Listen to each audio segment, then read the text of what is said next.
فاریہ اپنے امی ابو اور چھوٹے بھائی عاصم کے ساتھ رہتی تھی۔ فاریہ جماعت ہفتم کی طالبہ تھی۔ ایک دن ان کے گھر بہت سے مہمان آنے والے تھے۔ امی صبح سے باورچی خانے میں لگی ہوئی تھیں اور فاریہ امی کا ہاتھ بٹا رہی تھی۔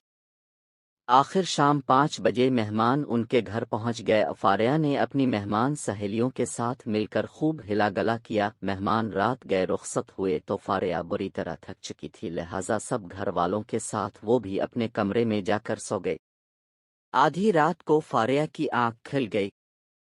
اسے بہت پیاس لگ رہی تھی۔ فاریہ کو ڈراؤنی کہانیاں پڑھنے کا بھی بہت شوق تھا۔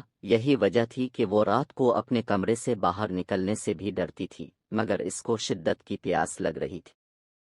مجبور ہو کر کھڑی ہوئی وہ ڈرتے ڈرتے باہر نکلی اور باورچی خانے کی طرف بڑھ گئی۔ اس نے بلب جلا کر روشنی کی، گلاس لیا اور کولر سے پانی بھرنے لگی۔ دوسرے ہی لمحے اس کی چیخ نکل گئی۔ کولر میں سے پانی کی جگہ خون نکل رہا تھا۔ امی ابو وہ چلائی، گلاس ہاتھ سے چھوٹ کر گر گیا۔ اسے ایسی ہی ایک کہانی یاد آنے لگی جس میں ایک گھر میں پانی کے بجائے نل سے خون نکل رہا تھا۔ چیخ سن کر سب دوڑے دوڑے آئے اور ماجرا پوچھا۔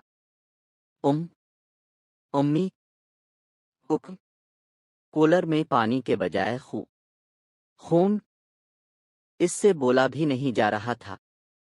امی تیزی سے آگے بڑھیں اور کولر کا ڈھکن ہٹایا۔ دوسرے ہی لمحے وہ ہنس پڑیں۔